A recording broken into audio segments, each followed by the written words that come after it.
এ সুনিতা, কি করছো? এই যে এটা কমপ্লিট করছি। তুমি কি ফ্রি আছো একটু? কেন, কি হয়েছে বলো? বলছি আমার একটু কাজ ছিল, করে দেবে গো? কি কাজ? করে দেবে বলো, তাহলে বলবো। আগে শুনবো তারপর তো বলবো। আমি ফ্রি আছি, তুমি বলো না কি কাজ করে দেবো। বলছি শোনো না, আমি একটু বাইরে গেছিলাম না কালকে, ওই বুটটার মধ্যে একটু গু লেগে গেছিল, একটু গুটা পরিষ্কার করে দেবে গো? কেসা লাগা মেরা মজাক? তোমার আমাকে দেখে কি মনে হয় গো? হ্যাঁ, তুমি তো বললে ফ্রি আছো, ওই জন্য বললাম। ফ্রি আছি বলে মানে তুমি যা না তাই বলবে, আমাকে সেটা করতে হবে? আমার বাবা লাখ লাখ টাকা দিয়ে বিয়ে দিয়ে পাঠিয়েছে তোমার এই জুতোর গু পরিষ্কার করার জন্য? হ্যাঁ, কি মনে করো গো আমাকে? তুমি পাগল নাকি তোমার বাড়ির কাজের মাসি?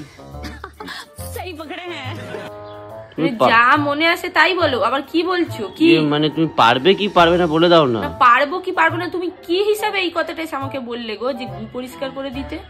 এটা তো গু খালি, অন্য কিছু থোড়ি না। গু খালি তাহলে তুমি পরিষ্কার করো না, আর যদি ভালো লাগে একটু নিয়ে মেখে নাও না।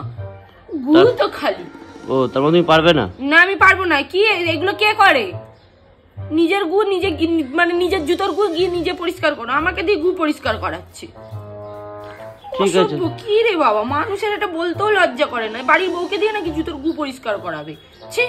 ঠিক আছে, সরি ভুলে গেছে আমার। হ্যাঁ, এইসব কথা আর আইন্দা কখনো বলবেও না। ঠিক আছে, সরি। অসহ্য লোক একটা, মাথাটাই গরম করে দেয়।